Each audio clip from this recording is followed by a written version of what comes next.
Good afternoon all of you. मैं माधुरी welcome करती हूँ आपका एमडीलो क्लासेस में।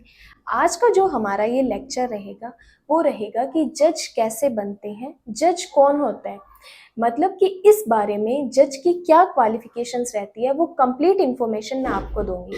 देखिए, जज मतलब न्यायाधीश। हमारे देश में न्यायिक सेवा में सबसे प्रतिष्ठित पद होता है एक जज का, क्योंकि हर जो लॉ ग्रेजुएट पर्सन है, जो लॉ की डिग्री कर रहे हैं, उनमें से सभी विद्यार्थियों का एक बार जज बनने का सपना जरूर होता है। तो अगर आप जज बनना चाहते हैं तो आप एकदम सही जगह पर आए हैं, तो वीडियो में एंड तक बने रहें। आइए स्टार्ट करते हैं कि जज कौन होता है। देखिए, सबसे पहले जज बनने से पहले अपनों को ये चीज क्लियर होनी चाहिए कि जज होता कौन है, जज के क्या काम रहते हैं। देखिए, कोर्ट के अंदर दोनों पक्षों के वकीलों की दलीलों को सुनकर जो अंतिम फैसला जिसके द्वारा दिया जाता है वो जज होता है।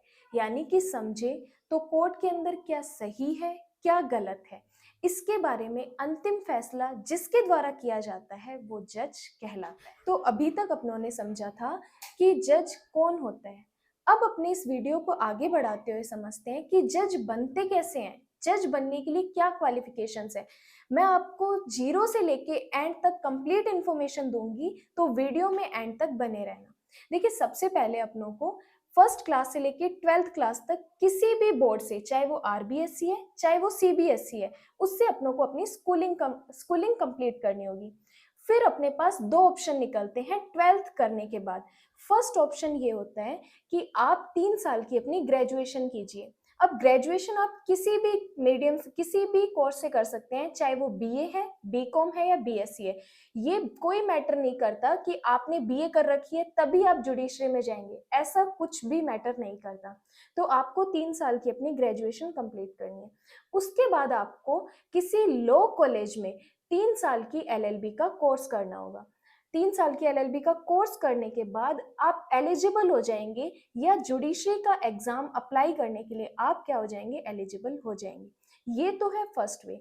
सेकेंड वे आता है कि आपने अगर 12th क्लियर कर रखी है तो 5 ईयर लॉ के किसी कॉलेज में आप एडमिशन ले सकते हैं। 5 ईयर लॉ मीन्स जिसमें आपने 3 साल की आपकी बीए भी काउंट होती है और एलएलबी भी काउंट होती है। लेकिन इसका बेनिफिट ये देखें तो ग्रेजुएशन और एलएलबी अपनों ने की 3 साल, और 3 साल मिला के 6 साल में। लेकिन जब अपने बीए एलएलबी या बीकॉम एलएलबी या बीबीए एलएलबी में एडमिशन लेते हैं तो उसमें अपनों को ये बेनिफिट रहता है कि अपना 1 साल अपनों को कम लगता है। तो 5 साल के कोर्स में जिसमें आपकी ग्रेजुएशन डिग्री भी कंप्लीट हो जाती है और साथ में आपकी एलएलबी की प्रोफेशनल डिग्री भी कंप्लीट हो जाती है। तो ये दो वे हैं 12th के बाद जिससे आप जुडिशरी का एग्जाम अप्लाई करने के लिए एलिजिबल हो जाते हैं। तो स्टूडेंट्स, अब तक अपने जाना कि हमें जज बनने के लिए क्या क्वालिफिकेशंस चाहिए। अब हमारे पास क्वालिफिकेशंस तो है, तो अब जज के एग्जाम के लिए कैसे अप्लाई करना है। देखिए, हर स्टेट में जो जुडिशरी का एग्जाम है वो अलग अलग लेवल पे कंडक्ट करवाया जाता है। जैसे मैं राजस्थान से बिलोंग करती हूँ, तो हमारे यहाँ पे जो जुडिशरी का एग्जाम है वो हाई कोर्ट कंडक्ट करवाती है। लेकिन कुछ स्टेट में state public service commission judiciary का एग्जाम कंडक्ट करवाती है, तो कहीं पर सबऑर्डिनेट कोर्ट एग्जामिनेशन जुडिशरी का एग्जाम कंडक्ट करवाते हैं। तो जब इन बोर्ड्स के द्वारा या इन कमीशंस के द्वारा जुडिशरी का नोटिफिकेशन जारी किया जाता है, तब इनके लिए आप ऑनलाइन एप्लीकेशन किसी भी साइबर स्टोर पे जाके कर सकते हैं। अब अपने डिस्कस करते हैं कि ये जुडिशरी का एग्जाम है तो इनकी क्या स्टेजेस रहती है। देखिए, मैं राजस्थान से बिलोंग करती हूँ, तो मैं आपको राजस्थान के बारे में कंप्लीट इन्फॉर्मेशन देती हूँ कि अगर अपने आरजेएस के लिए फॉर्म अप्लाई कर रहे हैं तो उसकी क्या स्टेजेस रहती हैं। अगर आप किसी और स्टेट से बिलोंग करते हैं तो आप गूगल पे जाके सर्च करके पूरी इन्फॉर्मेशन अपने स्टेट रिगार्डिंग वहां से ले सकते हैं। तो आइए बात करते हैं। देखिए, जब आपने अप्लाई कर लिया आरजेएस का फॉर्म तो उसमें टोटल 3 स्टेजेस होती है। पहली होती है प्रीलिम्स, सेकंड होती है मेंस एंड थर्ड स्टेज होती है इंटरव्यू। सबसे पहले बात करते हैं कि प्रीलिम्स में क्या होता है। जब अपने प्रीलिम्स के फॉर्म की या प्रीलिम्स के लिए तैयारी करते हैं तो उसमें टोटल आपके 100 क्वेश्चंस आते हैं। 100 क्वेश्चंस आपके ऑब्जेक्टिव टाइप में होते हैं, जिसमें 70 क्वेश्चंस का वेटेज रहता है लॉ का, जिसमें 18 सब्जेक्ट्स काउंट होते हैं। देखिए, किसी और स्टेट में क्या होता है कि प्रीलिम्स में अलग सिलेबस आता है, मेंस में अलग सिलेबस आता है, लेकिन आरजेएस वालों के लिए ये प्लस पॉइंट रहता है कि जो सिलेबस प्रीलिम्स में है वही मेंस में काउंट होता है। तो जिन सब्जेक्ट्स की 18 सब्जेक्ट्स की आपने तैयारी कर रखी है, तो 18 सब्जेक्ट्स में से ही आपका प्री में पूछा जाता है, वही आपका मेंस में पूछा जाता है। तो प्रीलिम्स में टोटल 100 क्वेश्चंस आते हैं जो एमसीक्यूज टाइप्स में होते हैं। इसमें कोई भी नेगेटिव मार्किंग नहीं होती, आप सारे के सारे क्वेश्चंस अटेम्प्ट्स कर सकते हैं, जिसमें 70 क्वेश्चंस तो लॉ के होते हैं और 30 क्वेश्चंस होते हैं ग्रामर के। ग्रामर में हिंदी ग्रामर और इंग्लिश ग्रामर दोनों पूछी जाती है। हिंदी ग्रामर में 15 क्वेश्चंस और इंग्लिश ग्रामर के 15 क्वेश्चंस, तो 70 प्लस 30 क्वेश्चंस 100। आरजेएस का एग्जाम जो होता है प्रीलिम्स का 100 मार्क्स का होता है। तो फर्स्ट स्टेज थी प्रीलिम्स की। अब जिन स्टूडेंट्स ने प्रीलिम्स को क्वालिफाई कर लिया, उन क्वालिफाइड स्टूडेंट्स का क्या होता है, मेंस का होता है। मेंस मतलब सेकंड स्टेज, जिसमें जो एग्जाम होता है मेंस का वो रिटन में होता है। मीन्स आपको कंप्लीट एक क्वेश्चन का रिटन में आंसर देना होता है। अब ये जो मेंस पेपर होता है, इनके टोटल 4 पेपर्स होते हैं। एक सिविल का पेपर, एक क्रिमिनल का, एक आपका होता है इंग्लिश के ऐसे का, एक होता है हिंदी के ऐसे का। ये 4 एग्जाम्स आपके 2 दिन में कंडक्ट करवाए जाते हैं। सिविल का जो पेपर होता है उसमें सारे सिविल लॉज आते हैं, जो कि आपने 18 सब्जेक्ट पढ़ रखे हैं, वो डिवाइड होते हैं। इतने सब्जेक्ट्स आपके सिविल लॉज के, इतने सब्जेक्ट आपके क्रिमिनल लॉज के। तो फर्स्ट पेपर आपका सिविल लॉ का हो जाएगा, जिसके अंदर आपकी ऑर्डर राइटिंग भी पूछी जाएगी। सेकंड पेपर आएगा आपका क्रिमिनल लॉ का। क्रिमिनल लॉ में आपसे ड्राफ्टिंग पूछी जाएगी, ये भी आपका रिटन का ही होता है।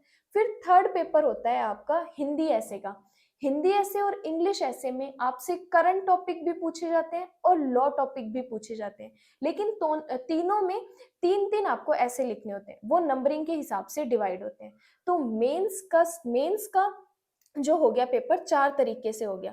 पहले दिन सिविल का होगा, उसी दिन आपका क्रिमिनल का नहीं होगा। जैसे एक दिन आपका सिविल लॉ का हो गया, तो उस दिन आपका सेकंड जो पेपर होगा वो ऐसे का होगा। वैसे ही सेकंड डे आपका क्रिमिनल का हो गया, तो सेकंड पेपर आपका क्या हो जाएगा, ऐसे का होगा। तो ये है मेंस की सेकंड स्टेज। अब अपने बात करते हैं जिन स्टूडेंट्स ने मेंस क्वालिफाई कर लिया, उनकी थर्ड स्टेज होती है इंटरव्यू के लिए। इंटरव्यू मतलब आपका पर्सनैलिटी टेस्ट लिया जाता है, जो कि 35 मार्क्स का रहता है। इसमें ऐसा नहीं होता कि कंप्लीट आपसे लॉ ही पूछी जाती है। ये पर्सनैलिटी टेस्ट में आपकी पर्सनल लाइफ के बारे में भी पूछा जाता है, जिस जगह पे आप रहते हैं उसके बारे में भी आपसे पूछा जाता है, और कुछ पॉइंट्स आपसे लॉ के भी पूछे जाते हैं। तो ये 3 स्टेजेस क्लियर करने के बाद स्टूडेंट क्या होता है, आरजेएस बनता है, मतलब राजस्थान जुडिशियल सर्विस का वो मेंबर बन जाता है। फिर जो उसको पोस्ट मिलती है वो होती है मजिस्ट्रेट की। लेकिन एक बात क्या ध्यान रखनी है, मान लीजिए अगर आपका प्री क्लियर हो गया लेकिन आपका मेंस क्लियर नहीं हुआ, तो स्टार्टिंग से आपको प्रीलिम्स ही देना पड़ेगा। मतलब कि अगर आप इंटरव्यू में भी क्वालिफाई नहीं करते, तो वापस से आपको फर्स्ट स्टेज पे आना पड़ेगा, वापस आपको प्रीलिम्स का एग्जाम देना पड़ेगा। तो ये चीज अपनों ने समझी। सबसे पहले अपनों ने समझा कि जज होता कौन है, फिर अपनों ने समझी कि जज बनने के लिए क्वालिफिकेशंस क्या है, फिर अपनों ने समझी जब अपने एलएलबी की डिग्री अपने पास है, क्वालिफिकेशन अपने पास है, तो अब अपने आरजेएस का एग्जाम अप्लाई कर रहे हैं, तो उसमें टोटल कितनी स्टेजेस हैं। और अगर आप जानना चाहते हैं कि जज की क्या सैलरी होती है, एक जज को गवर्नमेंट के द्वारा क्या फैसिलिटीज दी जाती है, जज का क्या लाइफस्टाइल रहता है, तो इस वीडियो का एम रखते हैं 100 लाइक्स का। जब इस वीडियो पे 100 लाइक्स हो जाएंगे, तो ये जो नेक्स्ट वीडियो है उसी दिन चैनल पे अपलोड हो जाएगी। तो अभी तक आप चैनल पे बने हैं तो वीडियो को लाइक कर देना और चैनल को सब्सक्राइब कर देना। And thank you for watching.